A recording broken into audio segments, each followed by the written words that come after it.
জামা বদলানোর মুহূর্তেই হঠাৎ টের পেলাম দরজার ওপাশে কারো উপস্থিতি। এক ঝটকায় তাকে ঘরের ভেতরে নিয়ে এলাম। একটু নিচু গলায় বললাম, রঘু, এমন আচরণ ঠিক নয়।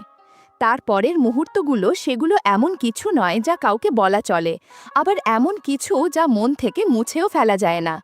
আমার নাম শ্রীমতী, বয়স ৩৮। এই বয়সে দাঁড়িয়ে অনেক কিছু বদলে গেছে, তবুও নিজেকে এখনও আয়নায় দেখতে ভালো লাগে। শরীরের গঠন এখনও ছন্দ হারায়নি। আর ৫টা সাধারণ গৃহিণীর মতো আমিও গরমকালে স্লিভলেস ব্লাউজ বা ম্যাক্সি পরে থাকি। হাঁটা চলা, বাড়ির কাজ করতে গিয়ে কখনো আঁচল কাঁধ থেকে সরে যায়, খেয়ালও থাকে না। ক্লান্ত শরীরের ওপর আর ইচ্ছেও জাগে না সব কিছু ঠিক করার। আমার স্বামীর নাম সুদীপ্ত, বয়স ৪৫। এক সময়ে ব্যবসায় বড় লোকসান করে অনেক দেনায় জড়িয়ে পড়ে। সেই পরিস্থিতি সামাল দিতে এক ধনী মহিলার সঙ্গে নতুন সংসার শুরু করে। তার সাহায্যে আবার ঘুরে দাঁড়ায়। এখন ভালোই চলে, তবে সে অন্য বাড়িতে থাকে। মাঝে মাঝে এখানে আসে, খরচ দিয়ে যায়। এই বাড়িতে আমি এখন প্রায় একাই। সঙ্গী বলতে আছে আমার ভাগিনা রঘু। বাবা মা না থাকায় ছোটবেলা থেকে আমাদের কাছে থাকে। বয়স ২৫-এর কাছাকাছি, একটু চটপটে, একটু গোঁয়ার, কিন্তু দিন শেষে আমার কাছের মানুষ। সকাল থেকে একটু দুর্বল লাগছিল। সব কিছু গুছিয়ে ছাদে কাপড় মেলে দিয়ে বারান্দার গাছে পানি দিচ্ছিলাম। গাছগুলো আমার প্রাণের মতো। পায়ে রোদ পড়ছিল নরম করে, আর হাওয়াটা ছিল আরামদায়ক। হালকা হলুদ শাড়ি পরেছিলাম, আঁচলটা পেছনে গুজে রেখেছিলাম যেন কাজে অসুবিধা না হয়। ঠিক তখনই পিছন দিকের বাথরুম থেকে রঘুর ডাক, রাঙামামি, একটু আসবেন? আমি একটু থেমে গেলাম, গলা শুনে বুঝলাম। বললাম, কি হয়েছে রঘু? ও ভেতর থেকে মৃদু গলায় বলল, পিঠে একটু কাদা লেগেছে, নিজে ঠিকমতো পরিষ্কার করতে পারছি না। আমি একটু অবাক হয়ে দাঁড়িয়ে গেলাম। দরজার দিকে এগিয়ে গিয়ে বললাম, তুই কি বলছিস রঘু? ও দরজার ফাঁক দিয়ে সাবানের ফেনা লাগানো পিঠটা দেখিয়ে বলল, এখানে তো কেউ নেই, একটু সাহায্য করলে ভালো হতো মামি। আমি এক ধাপ পিছিয়ে এলাম, দরজাটা টেনে দিয়ে বললাম, এইসব বোকামি করিস না রঘু, আমি কিন্তু তোর মামাকে সব বলবো। আমার কণ্ঠ রাগে ভরা ছিল, কিন্তু ভিতরে যেন কোথাও একটু কাঁপুনি বাজল। আজকাল রঘুর আচরণে যেন একটু অদ্ভুত টান লক্ষ্য করছি। আমি ওর কথার কোনো জবাব না দিয়ে ফিরে এলাম, কিন্তু মনটা বাগানে মন দিতে পারছিল না। বারবারই সেই কথোপকথন কানে বাজছিল। অস্বস্তির সঙ্গে সঙ্গে একটা অজানা রকম অনুভবও হচ্ছিল। নিজেকেই বুঝিয়ে বললাম, এই বয়সেও যেন কিছু কিছু অনুভূতি পুরোপুরি মুছে যায় না।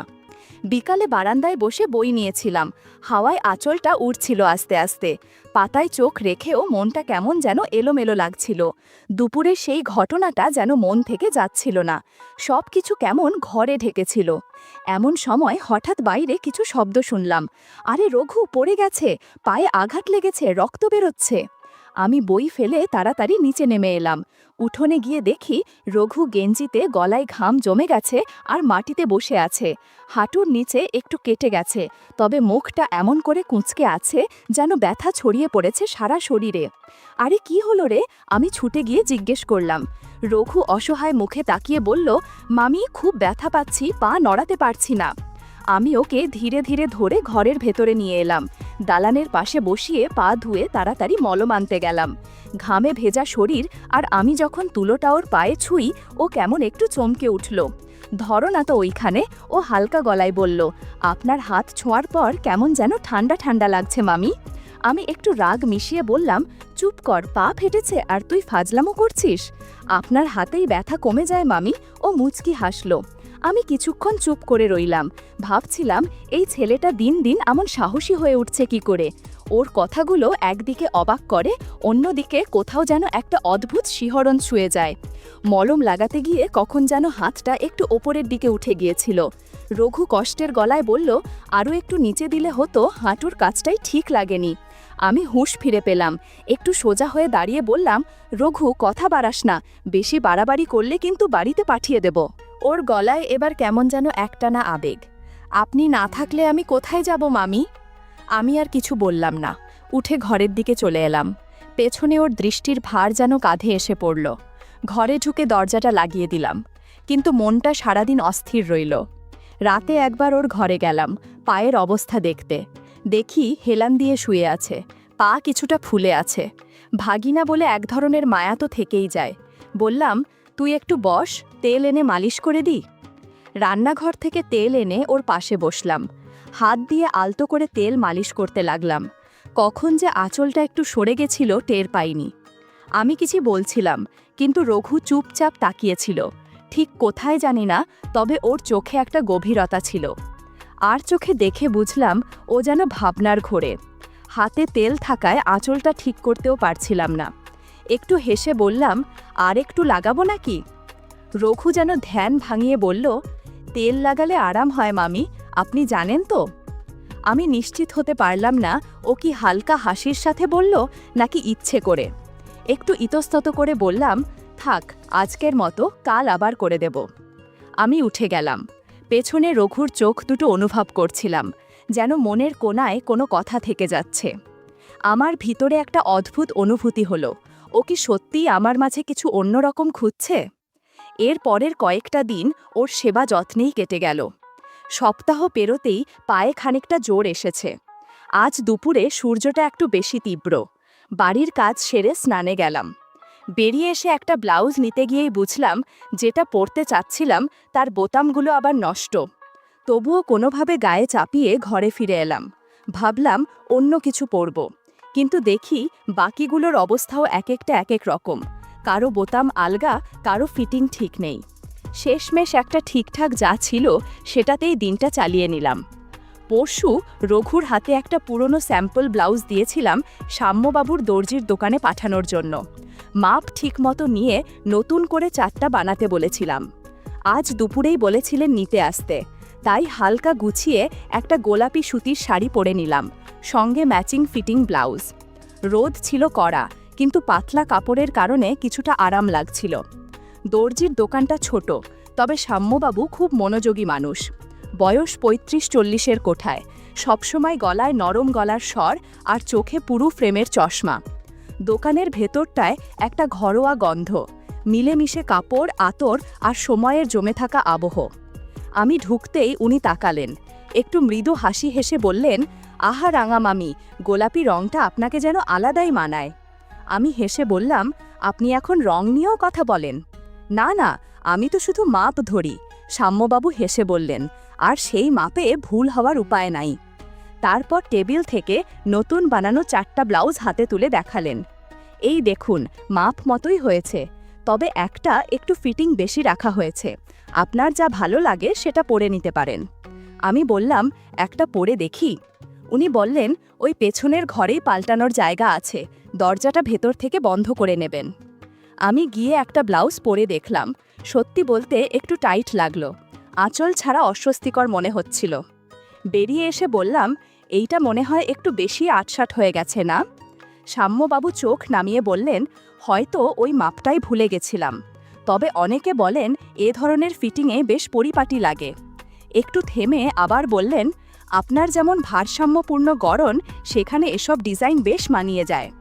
আমি কিছু বলিনি। সাম্যবাবুর কথাগুলো খুব জোরালো কিছু ছিল না, তবুও মনে হলো কোথাও যেন একটু অস্বস্তি জমে রইল। 4টা ব্লাউজ নিঃশব্দে হাতে নিয়ে বেরিয়ে এলাম। পেছন থেকে উনি বললেন, কোনো সময় যদি কিছু ঠিকঠাক না লাগে জানাবেন রাঙামামি, আমি দেখে দেব। রাস্তা দিয়ে হাঁটতে হাঁটতে মনে হচ্ছিল আমার উপস্থিতি হয়তো কারো কারো চোখে একটু আলাদা অর্থ বহন করে, আর আমি কিছু না বলেই সেই অনুভূতির মাঝখান দিয়ে হাঁটছি শুধু নিজের মতো করে। সকাল থেকেই রঘু জেদ ধরেছে, মামি সিনেমায় চলেন না, শাকিব খানের তাণ্ডব এসেছে, দেখলে আপনার মনটাই ভালো হয়ে যাবে। প্রথমে না করেছিলাম, কিন্তু ওর চাহনি আর মন খারাপ করা মুখ দেখে শেষমেশ রাজি হলাম। ভাবলাম অনেক দিন পর বাড়ির বাইরে একটু বেরোবো, খারাপ কি, নিজেকেই যেন একটু বদলে নেওয়ার সুযোগ। একটা হালকা সবুজ সুতির শাড়ি পরে নিয়েছিলাম, পাতলা রঙের ছাপা, সঙ্গে সালোয়ার আর গলায় এক ফালি হালকা ওড়না। গরমের দিনে বেশ আরামদায়ক ছিল। রঘু আজকাল একটু স্টাইল ধরে, পরেছে হালকা নীল জিন্স আর ফিনফিনে গেঞ্জি, চুলটাও যেন বিশেষভাবে সাজিয়ে এসেছে।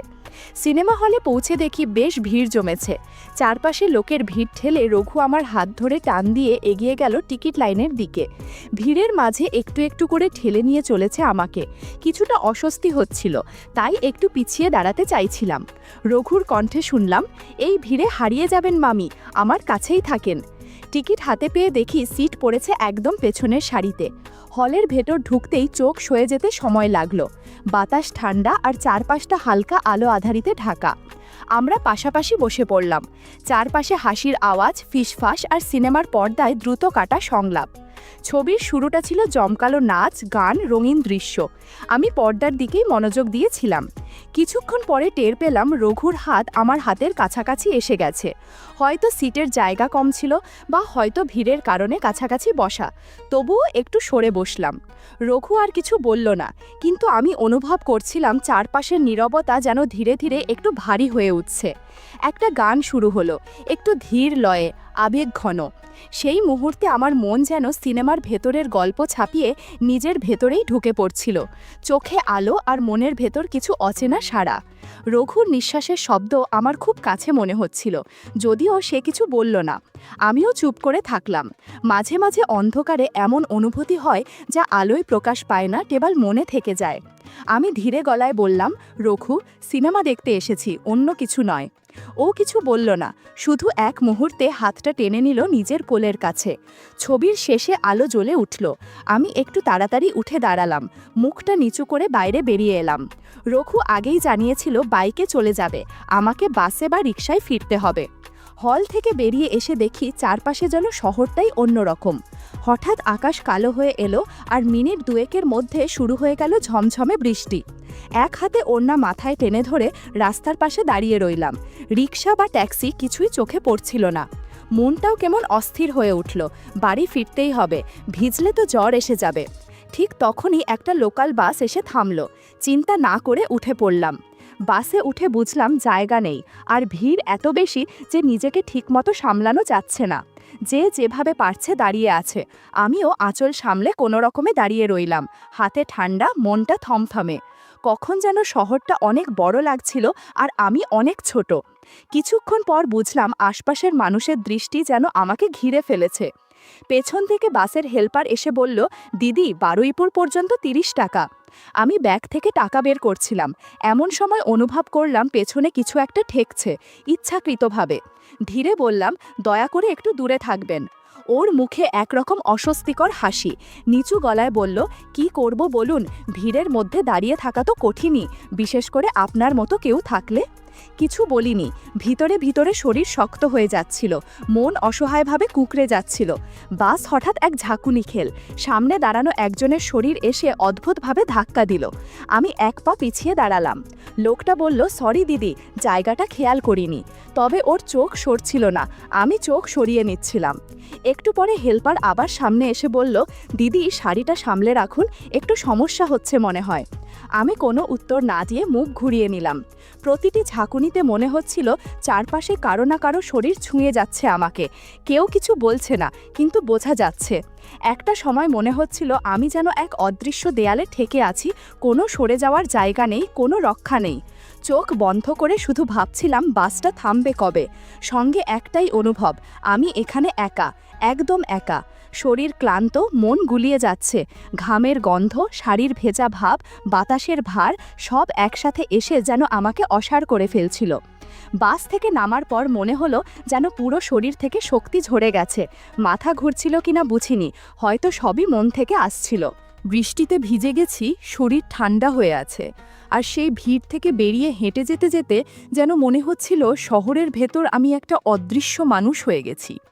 একটা রিকশা পেয়েছিলাম শেষমেশ। বসেই বুঝলাম ঠান্ডা কাঠের সিটের ছোঁয়া আর নিজের সম্মান বাঁচিয়ে আঁচলটা সামলানোর চেষ্টা, এই ছোট ছোট কাজগুলোই আমাকে ধরে রেখেছে। রিকশা চলছিল, মাঝে মাঝে সামলে নিচ্ছিলাম শাড়ির ভাঁজ যেন বাতাসে না উড়ে যায়। বাড়ির গেটের সামনে এসে দাঁড়িয়ে মনে হলো এই লোহার ফটকটাই যেন আমার জন্য সবচেয়ে নিরাপদ আশ্রয়। তখনই বুঝলাম চাবি নেই আমার কাছে।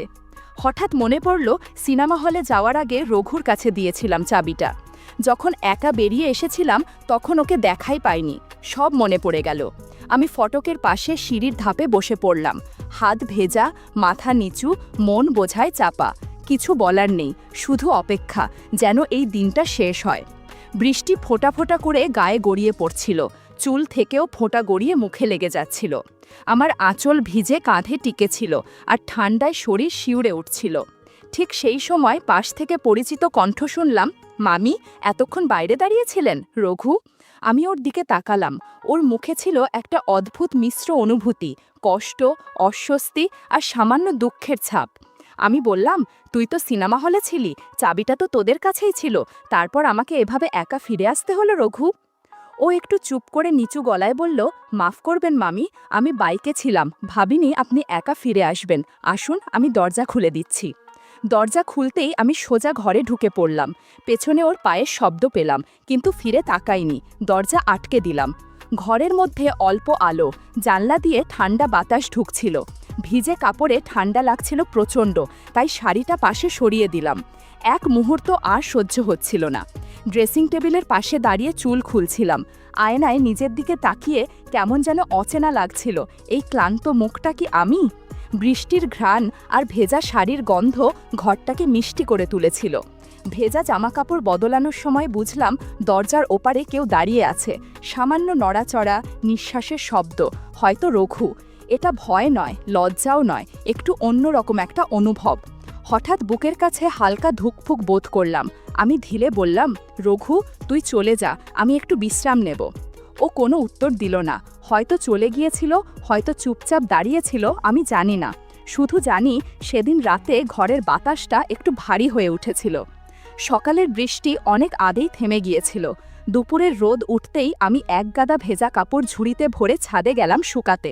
শাড়িগুলো থেকে জল টপ টপ করে ঝরছিল, যেন ওরাও আমার মতো ভিজে কাঁপছে। আমার গায়ে তখন ছিল পাতলা সাদা সবুজ ছাপা সুতির শাড়ি, হালকা ও আরামদায়ক। ভেজা গায়ে ভারী কাপড়টা কঠিন হয়ে ওঠে। চুলটা হালকা ভেজা, পেছনে খোঁপা করে বাঁধা। ছাদে উঠে একটু হেসে উঠলাম। এই রোদটার জন্যই তো সকালের অস্বস্তি সহ্য করেছি। এক এক করে কাপড় দড়িতে ঝুলিয়ে দিচ্ছিলাম। হঠাৎ পেছন থেকে একটা কাশির শব্দ শুনে ঘুরে তাকালাম। পেছনে রঘু দাঁড়িয়ে, ওর হাতে কিছু জামা কাপড়। মাথা চুলকাতে চুলকাতে বলল, আমি ভাবছিলাম কাপড় শুকাতে আসবো, আপনিও এসেছেন দেখি। আলতো একটা অস্বস্তি বোধ করলাম, কিন্তু ছাদ তো একটাই, আর করারও কিছু নেই। আমি আবার কাজে মন দিলাম। হঠাৎ দেখি রঘু এগিয়ে এসে পাশে দাঁড়ালো। এক হাত দিয়ে আমার দড়িটা ধরে বলল, এই দিকটা আমি ধরে রাখি, আপনি কাপড়গুলো দেন রাঙা মামি। রাঙা মামি কথাটা শুনে একটু থমকে গেলাম। অচেনা লাগছিল, আবার যেন বেশি পরিচিতই। বুঝতে পারলাম না ঠিক কী অনুভূতি। আমি চুপ করে কাপড় তুলে দিলাম। শাড়ি ঝোলানোর সময় হঠাৎ আমাদের হাত ছুঁয়ে গেল। একটা অপ্রত্যাশিত মুহূর্ত ছিল। কেউ কিছু বলল না, বরং দুজনে একটু থমকে দাঁড়িয়ে রইলাম। আমার গলার কাছে হঠাৎ গরম বাতাসের একটা ঢেউ গেল। চোখ কোণে তাকিয়ে দেখি রঘু দৃষ্টি আমার ওপর আটকে আছে।